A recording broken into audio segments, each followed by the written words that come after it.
Hello, everybody. Thank you for joining us. I'm Marcus Cage, or other known as Young Morpheus. We have my trusted sidekick or teammate or co-captain Emmanuel here as always, ready to give you guys a sober perspective on things. And I'm glad to welcome Brandon Buchanan first to the panel, and he got a lot of good insight Here to give a drunk to talk to you perspective guys on about. things, So an I won't unreasonable talk anymore. I'll let him talk. perspective. Yeah, I'll be giving a drunk perspective on things, an unreasonable perspective on things. That's kind of like my trademark, and I'm Yes. be bringing a little chaos to the proceedings this evening.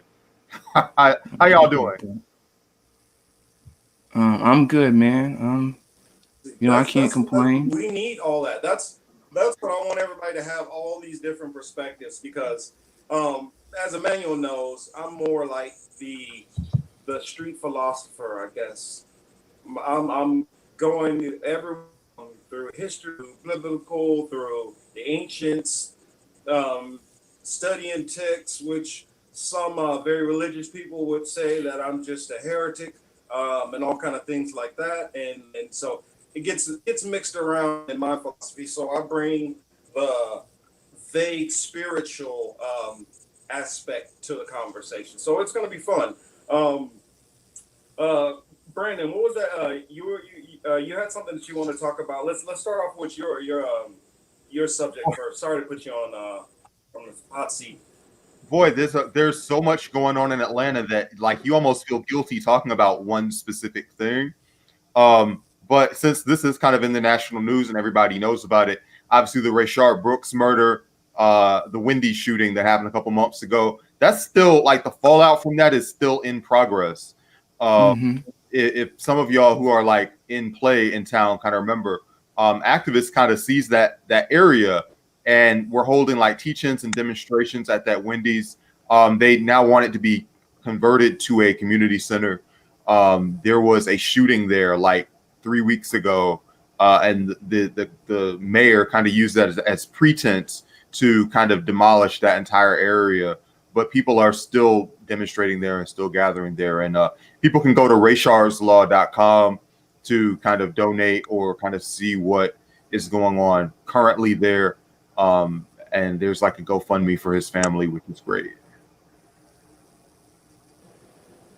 So that's like Racecharts.com. I mean, um, raysharslaw.com. Yeah. you know, okay, and that normally tracks like all the tracks crime statistics nationally. Mhm. No, that's just a move that is just It does. Okay. citizens, yeah, trying to get a community center made on the site of that shooting. Okay. Yeah. Um. Oh, sorry. I got a little off there. You kind of cut out just a little bit, so I missed that last part. So sorry if Oh, we got a little wires crossed there. well, it's I was just gonna say, oh, go ahead. We might have a little lag, so go ahead. But I think that's what's going on. yeah, I hear a slight lag. Um, and you guys hear me okay? Yep. Yeah, but your face is frozen. It is live. This is where we flush these kind of problems out. Of course. Oh, all right. Emmanuel, you and I are Um, in sync let's together. see. Right. I think. Kind of dovetailing off of some. You're talking about some of the crime issues that are going on, and especially after the whole Rashard Brooks murder. And it almost seems like if you're a person who's really engaged and you're following these things, it seems like there's almost a Rashard Brooks situation that's going on weekly. I mean, if not daily in some cases, if you look at the whole entire country. And I don't want to say that as in trying to um, not not take take it serious. But what I'm frustrated about is that we know this information, and we have all these people running around talking about Black Lives Matter, and we have politicians who have the power right now to literally do things, to enact changes. And I'm just frustrated as in, what do we need to do? I mean, we're out in the streets. The defund movement is gaining steam. I've even heard today, Edmund Bundy. I don't know if you guys are familiar with him, who had the whole standoff with the federal marshals and all that about his whole land. He came out in favor of the Black Lives Movement and defund right, Emmanuel Bundy, because he's like, you gotta understand that their fight is the same as our fight. The police are encroaching on everybody. We're spending way too much money on this, and if we have libertarian white conservatives who can see this, and our Democratic side is supposed to be the side that speaks for us, why is this such a problem? I know you guys definitely probably have this same frustration also, but I'm hoping you guys can play devil's advocate and try to answer, some of those questions that why we keep facing this, why we're hitting this roadblock. Emmanuel, go ahead. I want to make sure we all kind of have space on so that there's no running into each other. I think it. First of all, I was surprised when he live streamed and he came out in regards to Black Lives Matter. I didn't really see that. That was kind of like that came like completely out of right. Is it right field, left field? It was something I didn't particularly see coming, but that kind of solidarity is definitely what we need in the movement going forward. Hopefully it plays out. Hopefully it plays out well ongoing. But I think the biggest problem I have with the movement going forward is, of course, corporations picking up the Black Lives Matter tag and not, you see captions and stuff like that, and there's not really much beyond that. There's just, they say Black Lives Matter, but they're not talking about systemic racism or defunding the police or abolishing the police or any movement going forward. So hopefully that's the next step we can go towards in regards to that. I think we've gone a long way in like the past 5 or 6 years, before, nobody was really talking about it. Everybody kind of hated it, Kaepernick lost his job because of it and stuff like that. And, I see progress. I just think, it's still ongoing and it's not over, even though I guess according to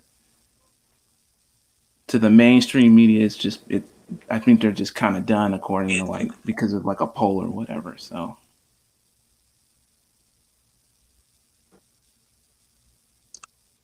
Didn't hear a word he just said. Whoa, that is messed up. Oh, Brandon, are you on mute? I don't hear you at all. Yeah, I didn't hear a word of what. Okay, how about this? Is this better? Yeah, but I didn't hear a word. I thought it was going. Oh, there you go. There you go. Okay, well, whatever. Your problem here starts with a C and it rhymes in capitalism. You've got these corporations. The day that Nike is donating to any organization about this is kind of the day that organization is useless, because they're not going to put any of their profits towards any kind of actual restorative platform. You're going to get gestures because the gestures are designed to keep you buying shoes. Like, it's not to do, and you shouldn't even ask or expect anything else from them. What we have when we talk about police accountability is they are able to avoid accountability because they are more well-funded than any institution in the city. because so much of the budget goes into the salaries of people who are usually from outside the city that they police. It's just a direct transfer of wealth from people and businesses that are inside the city to people who live in the suburbs and drive in to do the policing, because you've got to get like a certain amount of college and you've got to go through certain other structural barriers even to do that job anyway. And it always gets a higher budget. And this is most importantly because most of what police do is policing for property values. And that's like finding people who are in areas where they shouldn't be and hollering at them, or bustling people off the streets for being homeless, or other quality of life issues. That's most of what the police do, just in volume. So given that they're being paid that much to keep property values high, then the people that own land and businesses and development in that city aren't going to support something that gives community control to those neighborhoods, because that money is going to go to things that's, you know, in their long-term interests, but isn't going to help them survive next year or the year after that. If people aren't economically dependent on these corporations and have the means to have self-sufficiency, then, you know, why would you buy from one of these property owners that have set up camp inside your city? You wouldn't have a need to do that. So all of this shit is exacerbated by the economic roots that are already in place and making the situation of systemic racism worse at every turn.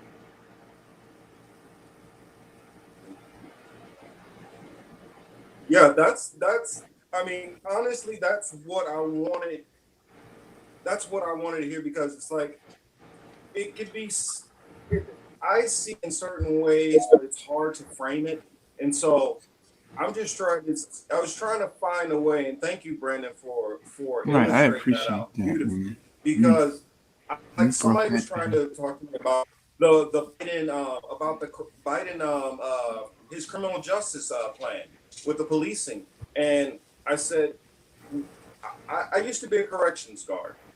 So I worked, you know, as a sheriff deputy for a while. So I understand certain things internal in the system that are going on. And one of the big problems is you can't focus only at the police. You have to focus at the DAs. You have to focus at the judges. You have to focus at the whole the justice system once you get in there, because that's where all the real monkey business gets going. I mean, you can do all the craziness you want to somebody, and they have cameras, and you might be able to have some recourse through the legal system or lawsuit and have some kind of fight back. But a lot of times, once you get into the court system, there's no protection there, and there's no cameras, and there's nobody to say, "Hey, look what they're doing there to this person." And so, I mean, that's where I feel like, from my perspective, I feel like there needs to be more push in that direction, and a light shined on those people, because those are the people who keep 99% of cops, you know, never facing any justice. I mean, it's only 1% of cops who are actually even tried in these situations. And then out of the percentage who are even tried, that percentage that are convicted, I mean, It's one ridiculous black at that dude point. in And then you go from the convictions to the actual sentencing. I mean, and that's why I try to focus people on, because they feel like, oh, we got justice, they're locked up. But how long are they locked up? Are they locked up 20 years? Are they locked up 4 years? I mean, are they right back out with another police force doing this stuff all over again? I mean, and that's where I feel like that's why I tell a lot of these people, whereas, yeah, if you get Biden in there, you're still going to have these same systemic problems, because if there's a disturbance or protest out there, the president, governors, whatever, they just call out the police and they respond. They're not out there literally telling this officer, "Hey, go knock that old man down." Because I told people, when I was out there protesting in the streets with Obama, against Obama, the same police were doing the same kind of stuff. It didn't matter who the president was, because a president doesn't have control down to that level. Once you basically unleash the beast out there onto the people, it's going to do what it wants. And the beast, as in the police and law enforcement, or whatever. Sorry, off into a tangent there. No, Emmanuel, that's quite all right. sorry, I feel like No, I you're left good, you out man. there. I think I left you out at that part. What do you think? Well, it is important to think about the legal system, and we have district attorney elections that happen all the time. Um, we just had one, and unfortunately, like the most progressive candidate got like 15%. Like we've got a lot of work to do in terms of like popular opinion and stuff like that. And name recognition too. Obviously, things like the media are important because if you're running against somebody that's been in that office for the last 20 years, practically since I was a little kid, they've been in that office, then they have a certain amount of name recognition. They figured out who the important coalitions are in town, and they make sure that they are working for those people. When we're talking about the interests of the people, like when people who are like violated by this system, we don't always check, oh, are they voters? Not unless we're like Hillary Clinton Democrats. We don't think about it in that kind of term. But our politics kind of depend on getting a lot of people who are not engaged in the system to at least have some kind of engagement with it, whether it's voting or doing something else, just taking action. It's also important that we're not just looking at the legal level, but and this is what I said in my last comment, but I want to kind of draw back to it again. You also have to look at the county commissioners because that is the source of a lot of gentrification in the city. And I don't think that the structure that allows for police violence is possible unless property values are distributed in that unfair way. Because that economic power is what creates political power. You can look at who's getting donations and what they're spending it on to build name recognition. So you've got to look at like who's got the money. And if you're a population that has 2% of the wealth, then justice is going to treat you in a discriminatory fashion just because of that, unfortunately. Not to make the noise like this is completely economic, because that's obviously not true. But while we talk about like the legal issues, I also want to make sure that we also mention the economic issues as well and don't leave them out. Even as we talk about like the culture and cultural issues that we need to resolve, and obviously we do.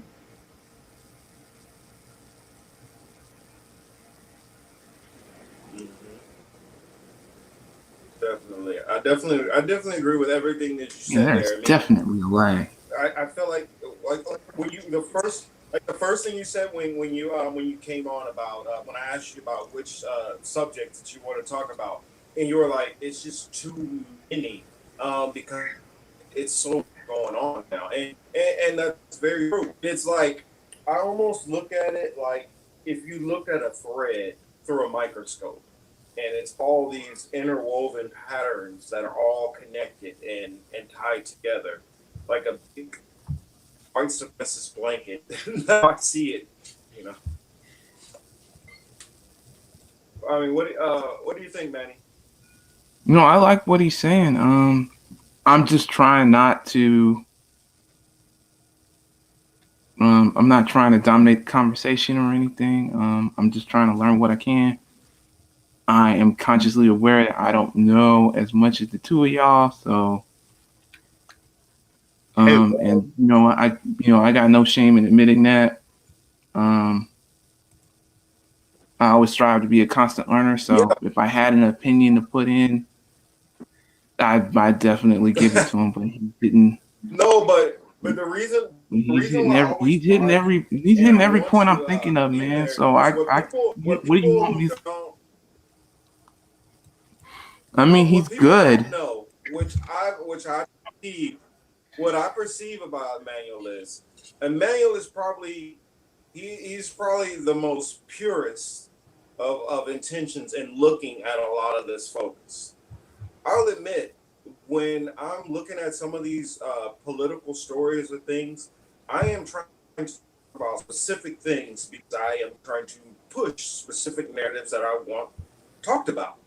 Um, I believe Emmanuel. The reason why I feel like you're so valuable is because we need to be able to have a person who is able to say, "Hey, I just want everything to work fairly and what makes sense in a sound, reasonable way." I'm not necessarily trying to be the person who's trying to push everybody. I'm not trying to be the revolutionary.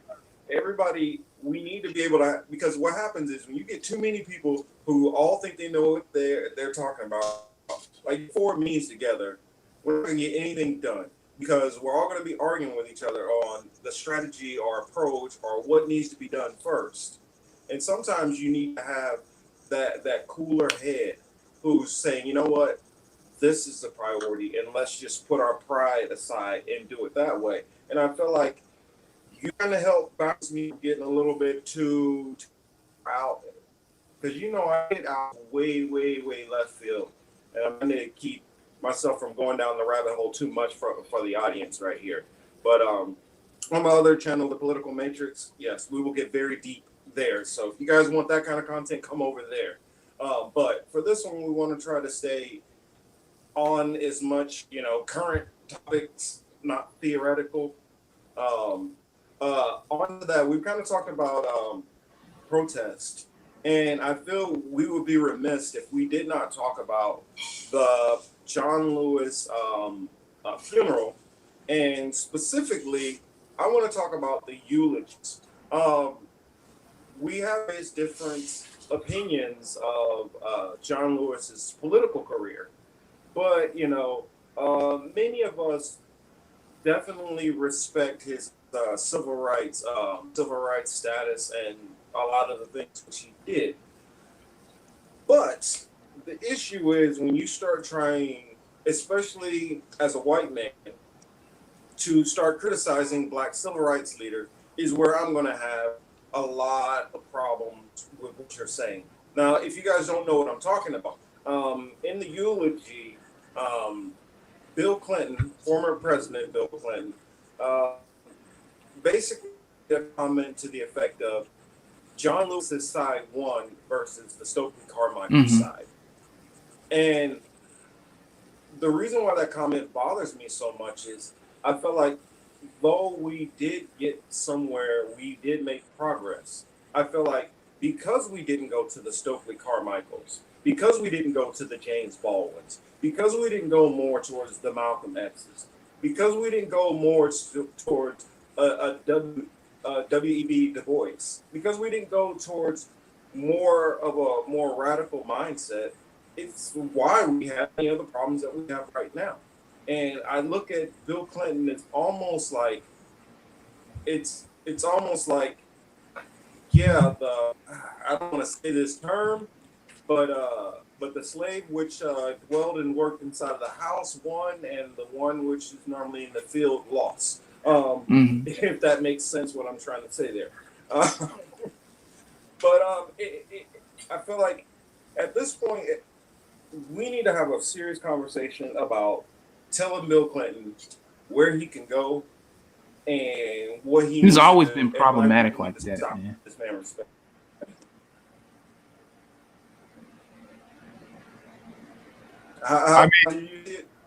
I mean, look, you can't tell Bill Clinton shit. He already got what he wanted out of y'all, which is 2 terms as president. That's right. He did his 2 terms. He got his dough. Y'all are gonna, it's like, oh, what are we go? We better go tell Obama, stop talking down to black people. Listen, Obama's in the Hamptons, dog. He can't hear you no more. He on Netflix, bro. So what are you? Got a podcast with his wife. Like, he's got a podcast. He's on Spotify #1. So what are you gonna tell him now that he's had control of the culture, had his way with it? So he got what he wanted professionally. He also got it what he wanted personally. So like, do what to Bill Clinton? Like, yell at? We gonna tweet at him? He probably don't even use his own Twitter. He not reading his mentions. You have no power over Bill Clinton. That's over. What you can do is make demands of what's happening right now. Because look, the folks that are out here in the streets are not watching Bill Clinton at John Lewis's funeral, and it really having any kind of material change on their politics.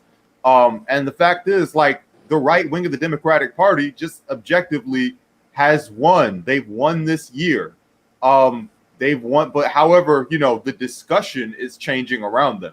The consciousness is changing around them. You don't need to have a grip of the money and the campaign donations in order to have a grip of the consciousness. And the problem is consciousness is far ahead of actual electoral results and actual like systemic victory and systemic power. So we got to go from the consciousness to how many people who are in this consciousness are acting, and are they well organized? And that's a whole process, and it takes more than a couple years. Man, it takes more than 4 years. It's more than an election.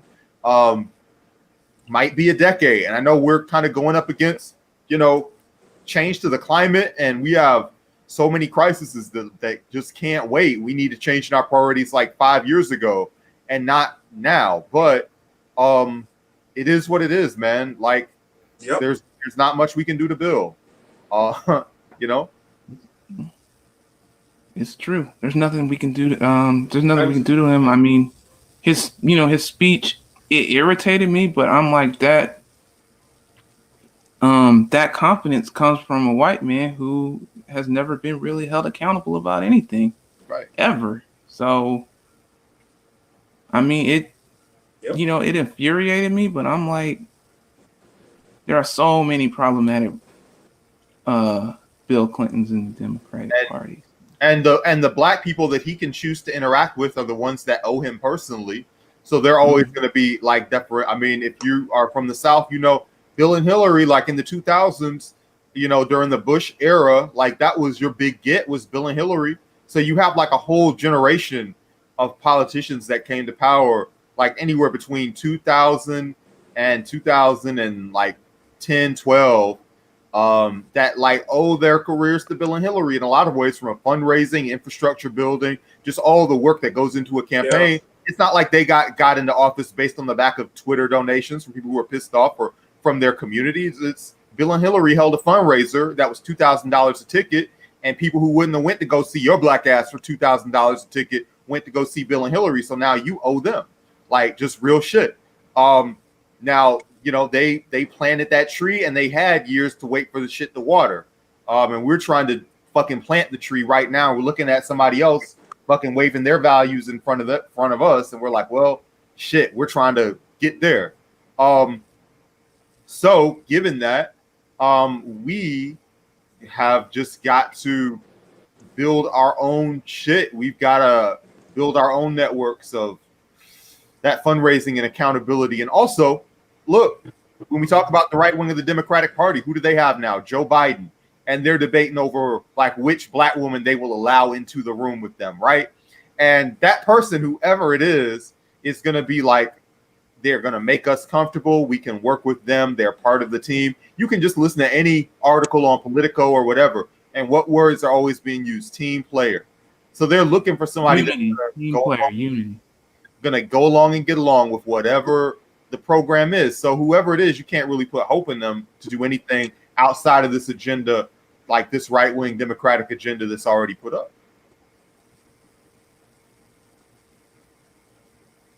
Yeah, I can't argue with any of that there. I mean, it almost looks like we're looking at a dying breed. They just have the power right now. It's almost like the city of Pompeii, and you have all these rulers who are walking around in all their nice jewels, and they don't see the volcano which is coming down the hill. Because if you look at it, who is behind after the Clintons completely gone? Who is behind? Who to pass on to? Because they were so and controlling everything, there's nobody. It would kind of be like the same thing with any kind of like mob organization. Once the leader falls apart, all these other smaller entities are all fighting for power to get ahead. And that's when all we have to do is continue to stay on our path and keep building and growing. Like, that's the reason why I try to do those solidarity things. I know everybody's not a big fan of being retweeted out and getting on those big follow back lists, but I feel like if we're able to vet who we're having there, actual lefties, the real lefties, we're able to harness more voice than we normally are given. And if we can keep building that voice, we can start finding ways where we can collaborate in bigger organizations to get our voices out even stronger. That's just my theory. I could be wrong. Some people feel like that's just an easier way for us to cope it. But there's no perfect solution I'm gonna let you go ahead. You've left the world of movement building and you've entered the world of marketing now, because you're talking about like voices and platforms and shit. So I mean that's a good discussion too, but like like we've now hit like a slightly different discussion of, well, how do we build this stuff and how do we raise our voices and all that kind of stuff. And I think like it's probably not going to be from follow back lists, just because like who do you know on Twitter that's gotten like huge off the back of like fucking Follow Friday. Generally it's stuff that reaches like outside of our curated network, which is like really great video content that's like evergreen, viral, has like meaning to people. Books, you know, if you're talking about, well, what are we doing this reaching people? Buying a book, video essays, just like there's a lot of, we've got to start, I think, thinking bigger in terms of not just like, all right, we have a personal network and people are joining it, but what are we doing to reach the left as a whole? And the left can be like the internet, like beyond our range of tweets and retweets, but just like being shared on a huge viral level. And then when we talk about beyond that, what are we doing to reach people who are like outside of left-wing Twitter or outside of the Twitter bubble or are like regular people? And so we can't obviously do all of that at once, but we can start making stuff that helps expand in that way. And that's very powerful as well.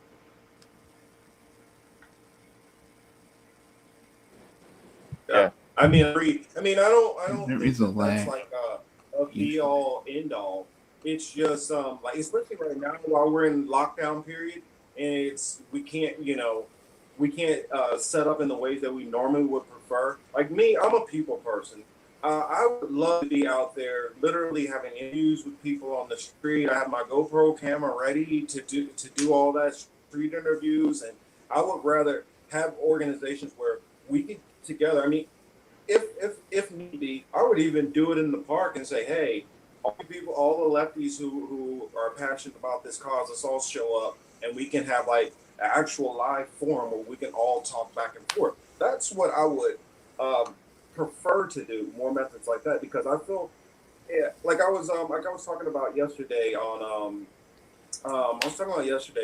one of my platforms. I get a little mixed up, but I was saying that if you live in an area where, say, it's a small circumference mileage wise, but you have a heavy density of population, then that gives you an opportunity to actually be able to meet and actually build more relationships with actual people. So when it comes around to some of these ballot initiatives that you might want to try, or you might want to run for some kind of office, or it's something that you might want to get put on the ballot, whatever you're trying to do, direct democracy, trying to start third parties, any of that, I feel that would be my ultimate, like what I feel is the most effective. Because I feel once you build those personal relationships, you've established something that once the propaganda starts trying to come at you, the people already know what's coming. They already know it's nonsense, so they're able to be protected from it. Versus some of the up and coming movements, as they get going, they get defined by the media instead, and then you're having to fight that battle of no, this is who we really are. That's not exactly what we support. So I mean, that's just kind of my thoughts on that. I mean, I prefer that we were doing more stuff outside of social media in general, because I feel like that's where ultimate action is going to come, when we're actually, out there in the streets, protesting, strikes at people's doors or offices, blowing up the switchboards, phone calls, whatever. I feel like those are the things which actually move and annoy them. They can always turn their computer off. That's very well said, as always. And yeah, that's something that like we've had to kind of deal with, like just on a regular level in terms of like the podcast and showing and network building. And we have a lot of like, this is my first time being on your show, but like we obviously have a lot of friends and networking in common. So we're like maybe like half a degree of separation from each other. But that's definitely like a theory that I've been putting into our relationship building in terms of if you have people who are like very good creators and they're kind of network with each other, like, and if you're watching this, think of like people who you know who have blown up on like on independent media. Most of them are in a clique with a couple of other people who you have heard of as well. Like if you think of like name somebody like John Boyce, you probably will also think of like Ricky Ellis, Jenny Nicholson, Harris, like that kind of group is, you'll think of them as like a group. Or if you think of like Chapo Trap House, you're thinking probably of like TrueAnon and Cumtown and Red Scare. Like you're thinking of them like in a group. Because it's, unless your dad like owns the New Yorker or some shit like that, it's hard to just, or you have like an in at National Public Radio or some shit like that. It's very hard to just like pop up and do some shit. And even that's not independent. It's hard to just pop up and do some shit independently without like being able to get to that mass level. And organizations have to deal with that as well.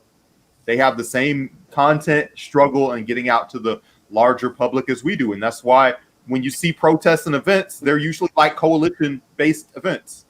They're more than one group working together to bring eyeballs to an issue.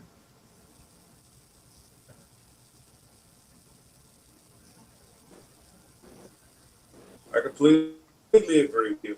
I mean, I think that I honestly think that the mass is about to get pulled off a lot of things, just in general. I mean, I'll leave that statement vague because I think it talks about what we're speaking about right now and a couple of other issues which I kind of have in the back of my mind right now.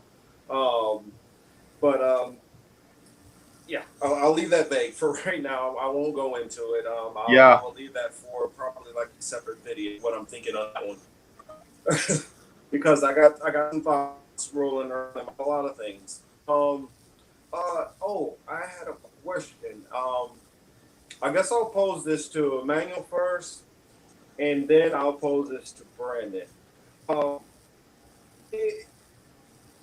Let's see. We were talking about vice presidential things, and I'll disclose I really don't care who it is because I feel any of his choices are going to be terrible. That disclosure out of the way, I feel it is important to talk about who it is because it's a different kind of it's going to be different depending on who he has and the baggage and what kind of ideology that they bring to the table. I alluded to the fact that I think it would probably be Susan Rice will be who he would go for as his VP pick. You still have Val Demings out there. We're not going to talk about Warren. We're not talking about any of those other people. We're not even going to talk about Hillary, which I still think is a dark horse in the back of my mind, which he could do. Because I believe that they worry about this control thing, and it's a whole control. And if they can't get in, they'll get somebody who's a proxy so they can control them. And I see Susan Rice is definitely right in that whole Bill Clinton, Obama. She's tied all the way through the thread. So for me, she's the most strongest choice. I feel like Val Demings. I think that a lot of people on the East Coast, from what I hear in Florida circles, are pushing Val Demings pretty hard. And some of the Georgia heavyweights want to push Val Demings also. And Stacey Abrams is still not completely out of the picture. They're still trying to push her also. And then you have Kamala. A lot of people look at her as the odds-on favorite. It's strongly more likely going to be Kamala. I have my doubts for a few reasons. And then let's see, we have Bass, the last one to talk about. I think she's not even really. I think they threw that name out there just so they can mix things up. I know, Emmanuel, you were saying, what was it? You said Warren and Kamala. I kind of. Well, actually, what I originally said was that I don't really think it. No, actually, what I really said was that I think it doesn't really matter. I mean, big picture, like in regards to like the two-party push-pull system,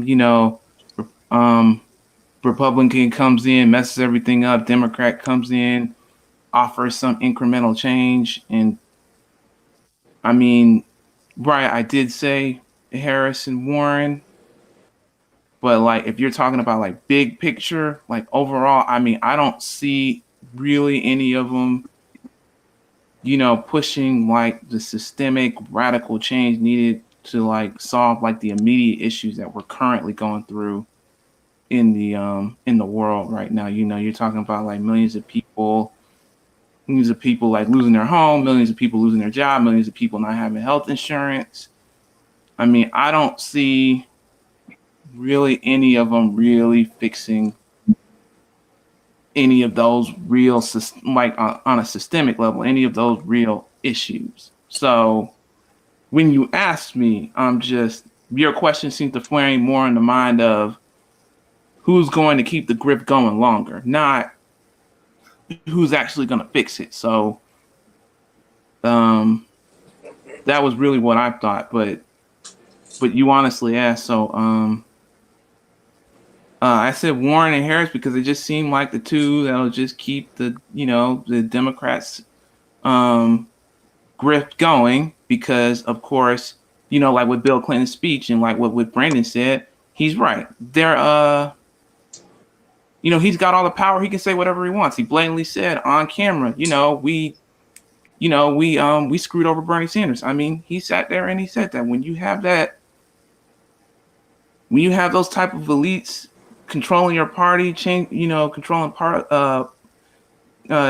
minds, influencing people with that level of power, ultimately I don't see the point. But that's what whenever somebody asks me, I'm always thinking in the back of my mind, who's going to keep the money going? Who's going to keep the money flowing? Who's going to keep the grift going?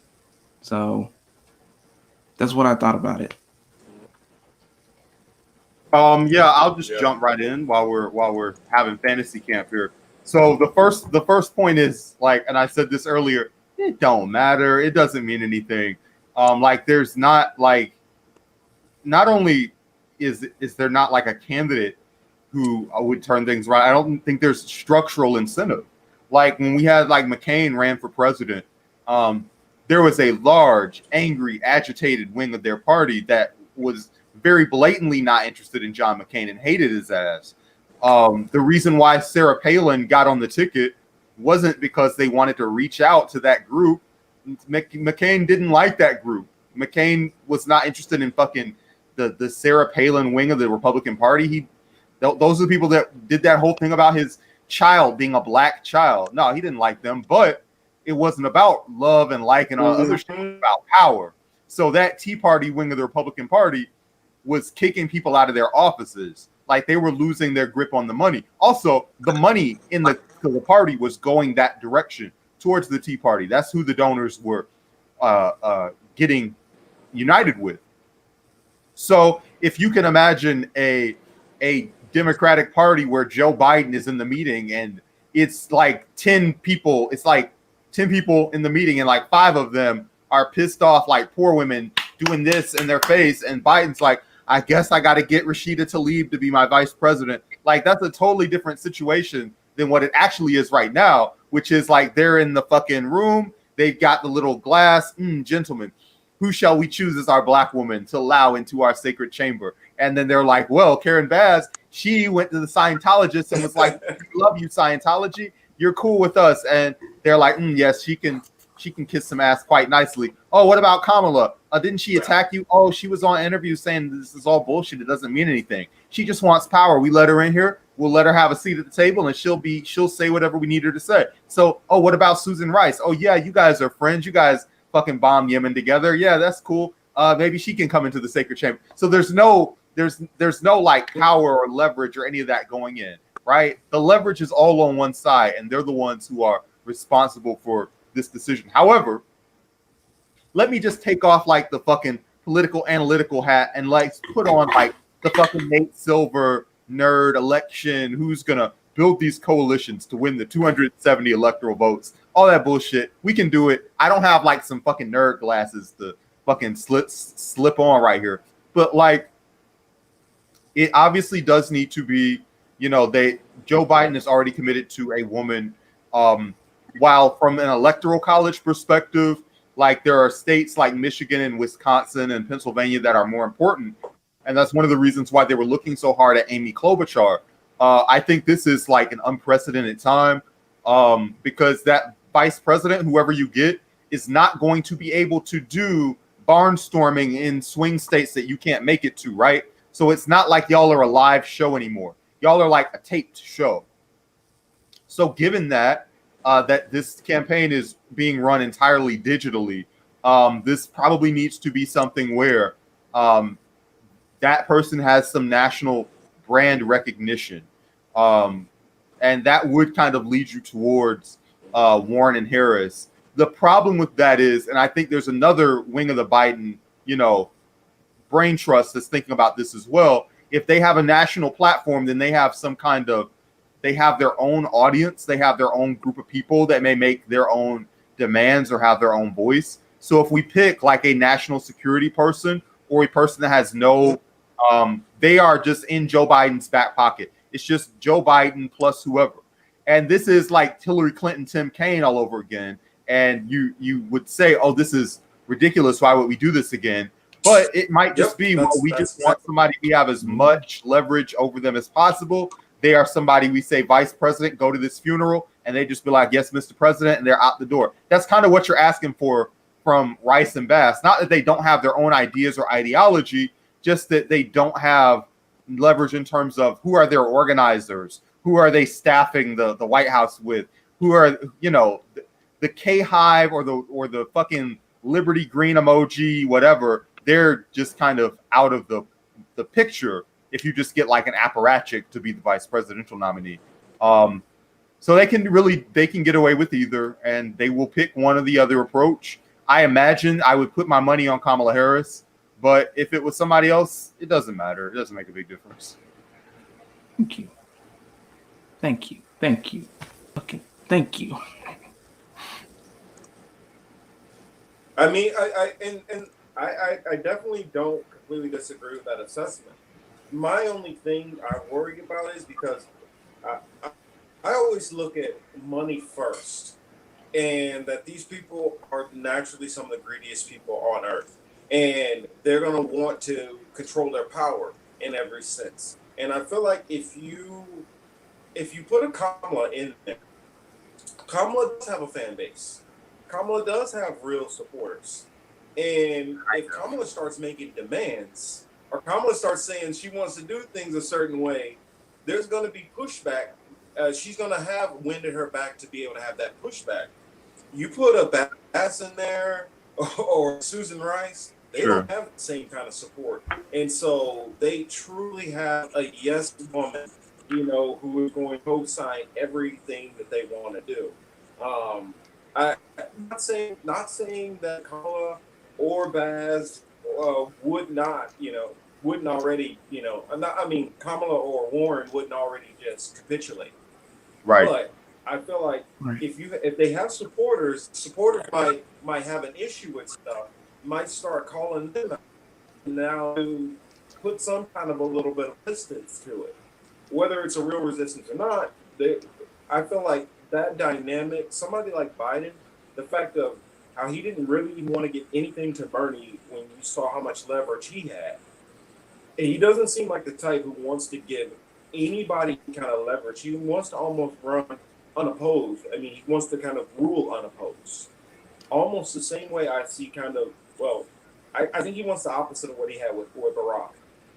Barack, I felt like he could go back and forth with Barack. I don't think he wants that. I think he wants to just be able to say, hey, do this and get it done. And that's why I look more to these other people who were tied in with the Clintons and stuff. To be fair to Biden, I feel like Biden probably doesn't feel like, he had a back and forth relationship with Barack Obama, but Obama was clearly the boss. And Biden was, and he always has been, an enthusiastic team player personality. So whenever the party needs something from Biden generally is like, unless it's like obviously issues like women's rights that he's been out of step with the rest of the party with, but he generally tries to get along with whatever the party wants. So I think that he would expect that to be a quality in his vice president because he was always fucking Obama's hype man. Like if you think of like 2008, And Obama was running for president and Biden was the VP. Biden definitely saw his role as being Obama's hype man with white people. So he's gonna ask that whoever his vice president is, if it's a black woman, he's gonna ask like, all right, I want you to do exactly what I did with Obama. You've got to put your hand around me and fucking pat me on the chest and be my best friend. Now, I don't think that, I don't know Joe Biden's personal psychology. I don't know if he's really thinking about the dynamic that comes with that in reverse. I don't know if he's like a thinking on that kind of advanced level, but I definitely feel like that's the vibe that's coming off of the Biden, search. But his people do. But his people think like though. Yeah. See, I look at it right now. Biden is halfway there. He's halfway like conscious of what's going on. And he's at the stage of just like, hi, how you doing? Bye. He's not really even having real conversations with people. Right. It's just a matter of who he likes and who he can agree with. I think his staff behind him, they're the real Machiavellians who are really. Yeah, I saw the short list of people. I think Stacey Abrams damned herself when she came out a little too happy. I felt like, oh, wait a minute, she wants this a little bit too much. Well, we can't even take a chance with that, and they ran from it. And I felt like if they get a hint that this person can kind of start to take some power from Biden, and I think possibly because they know Biden's not all the way there. They worry that that vice president might be able to manipulate Biden more than they can manipulate Biden.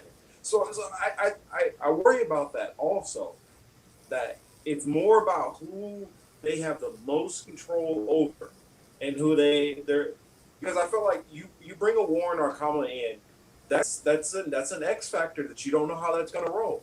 If the winds start blowing more progressive, what's to say that Kamala doesn't completely pull a 180 on him and turns into like the new Bernie Sanders? And now they got some problems. I'm not saying that I think that's what will happen, but I'm saying they have that possibility with people who have a fan base. If Kamala gets in there, her goal will not be to be like Biden. Like she'll play that role of Biden's sidekick, but like her goal is to become president of the United States, to do whatever like her personal ideological goals are. So, exactly. So I mean, she's going to be in the camp as to the degree that she's in the camp or whatever, and she will probably be having an eye on, well, what will this look like in 4 years? Is Biden running? What will this look like in 8 years? Am I going to be running? Like that's all going to be in the back of her mind, like regardless of like, and I guess that's for any politician that's of her age, right? So it's not like uniquely like Kamala Harris, woman trying to climb the ladder, but like if Beto O'Rourke was the VP nominee, Beto's in the back of his head thinking, okay, what's happening in 24? What's happening after that? That's like normal. That's like what you would expect. For somebody like Susan Rice ain't never been elected to nothing. So she's just not really thinking in terms of, she doesn't have a team together to do all that shit. And I don't think that she'd really want to be the president of the United States. I don't know. Karen Bass, kind of a similar situation, although she obviously is an elected official, but she's like kind of a low profile, like she's head of CBC and all that other stuff. But in terms of her national political profile, she's not on Meet the Press every week, right? You know what I'm saying? It's a little bit of a different deal.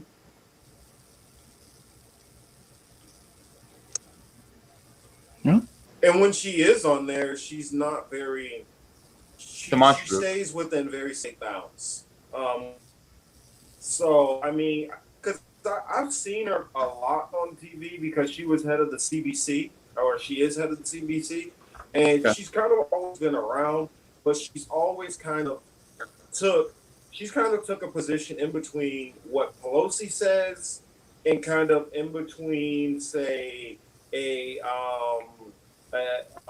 Markey, somewhere floating, always not quite progressive, but no, I'm not a Pelosi type. Right, but that's why she's. The real truth is, if you look at her voting record, if you look at her donations, you look at all that, she's 100% Pelosi type.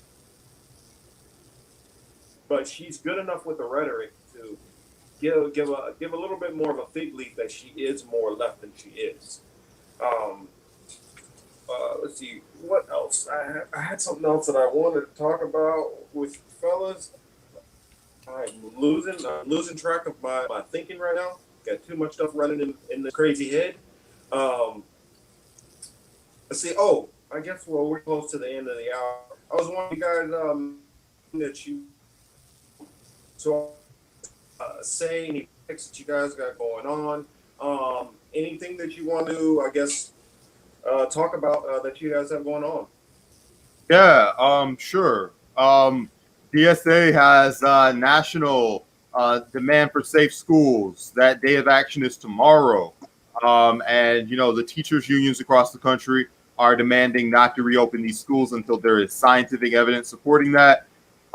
Giving functions to schools to function as community schools and having an increase in the number of counselors, lower class sizes, PPE, cleaning, testing, all of that stuff, access and funding to online learning, a moratorium on new voucher projects, and just kind of making this virus situation as equitable as possible.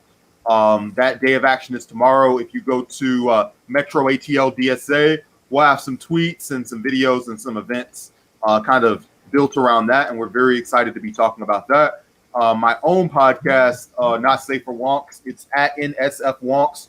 On Twitter, we just passed that big 10K mark. We just had our 100th episode. It's just very big things are happening. We're very proud of the work going on here, and we're expanding. We're going to be making announcements about like the fucking network we got rolling out just in the days and weeks to come. We're very real excited. It's big boy hours over here. All right. Well, After congratulations. you do that, make sure to come back on, so you can talk about that. It was good having you, man. I'd love to have you promote that. Yeah, it was good, man. Thank you. Thank you for your those are the kind of things that those are the kind of things which I tell people, it's not just about the ballot box and this and that. There's things which you could do which are close and local around you that could be of immense help to people, and you have that opportunity within you. And so all of us just try to figure out, what can I do, myself. I don't know. It doesn't have to be I need 50 people or 100 people. What can I do myself? And you might surprise yourself and be able to really help somebody in wonderful ways. Emmanuel, what else you got going on? I know you have your a lot that you have just autism, just this and the political matrix, and then I'm trying to get my own podcast off the ground. Oh, yeah, we'll talk. Okay, thank you. Please follow me. I would love to pick your brain about please. It's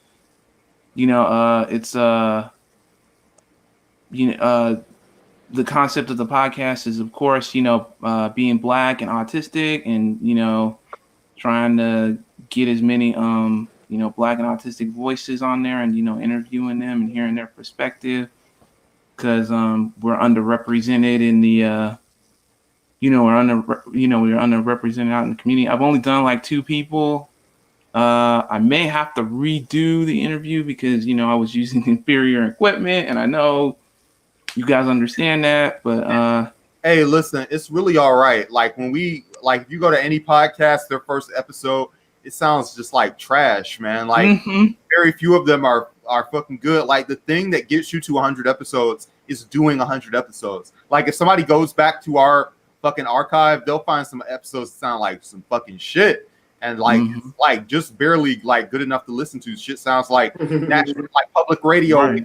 When you had that FM and the shit was on like 90.2, and it's just like so some of your early shit might sound like a CB radio, dog. But like the more that you do them, the more interviews that you put out, it's really about showing people that you can get something through that process of publishing it and distributing it. So if you have some episodes that sound scratchy, it's okay, because you're going to tell other people, look, we've done all of the work of getting the interview, having the conversation, and distributing it, because that's what people like care about when they.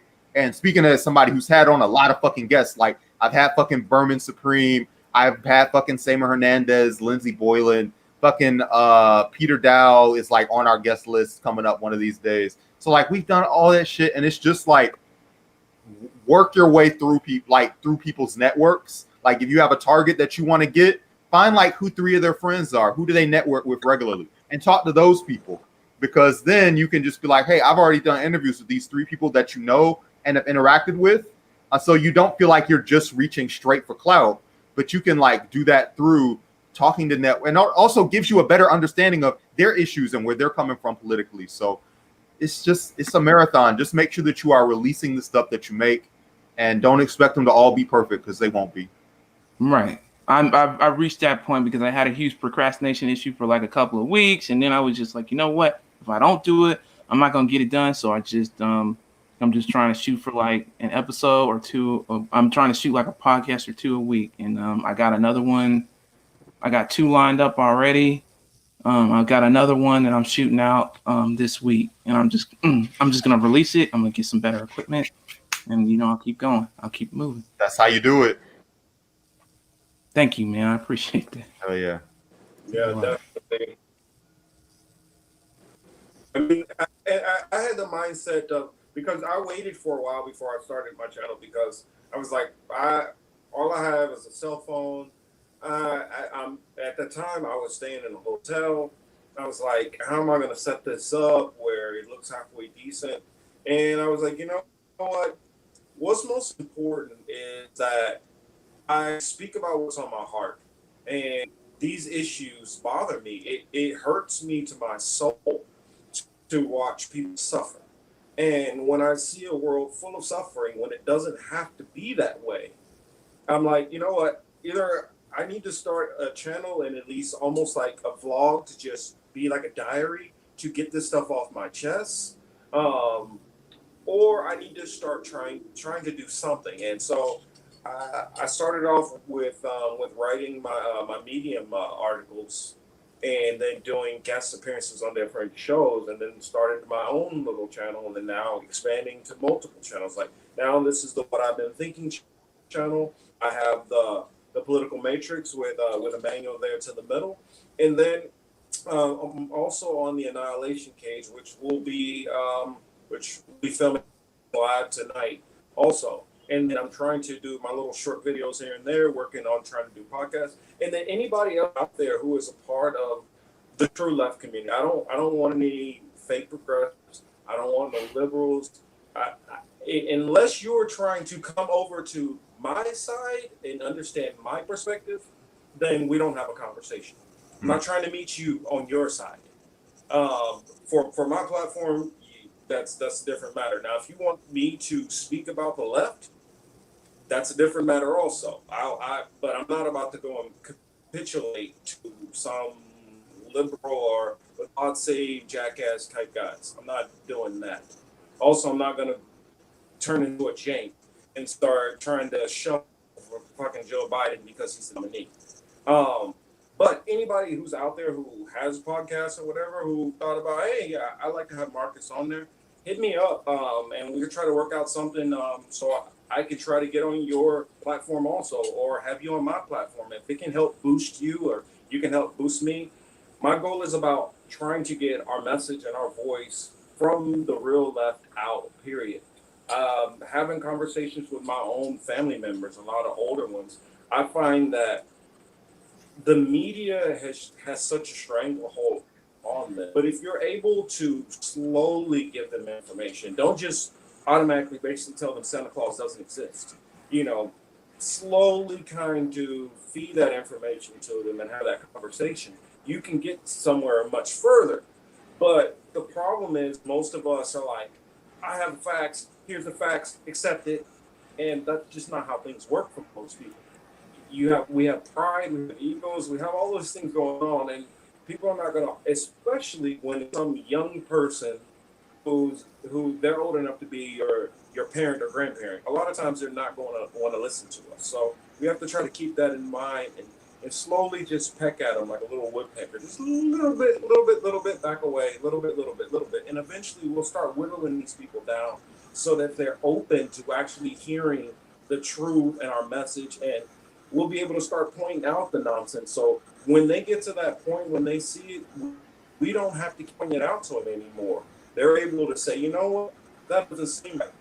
My own mother, who's kind of been what I consider more of a typical normal Democrat, kind of paid attention to politics on the surface level, now is starting to actually pay attention to things and get engaged. And I feel like if we're able to just keep that little pecks at them and not go too hard, then we can actually start really opening minds to, especially even a lot of these neoliberals who basically killed, well, I don't say killed, but basically really hampered our movement in this primary. So, I guess that's my little closing thought. We can still reach these people. We having the right information is not enough. You have to try to find ways to get that information to people in the right way and don't overwhelm them. I mean, if you guys saw my video about the allegory of the cave, hey, when you get to that edge of that cave, that light is a little bright sometimes and it hurts the eyes. And you got to remember that's what they're going through. So, be the sunglasses for them as they walk out of the cave. Don't just push them out because they're slowly creeping out. So, with that said, I'm Marcus Cage. We have Brandon Buchanan, and we have my good buddy Emmanuel, also known as the Blue Maverick. I know that name, that's why I had to say it. Yeah, But thanks for having me, man. It was good. You guys have a great weekend. Good Be being safe here out there this week, especially. Wear those masks. So glad to have you, and special thanks, Brandon, for coming on. It was definitely a pleasure having you here. I definitely enjoyed the conversation. Look forward to having more conversations with you. Right, man. Thank you. Appreciate it, man. Keep doing it, man. Super grateful. Thank you so much. All right, fellas. All right, audience. You guys have a good one. All right. Thanks, guys.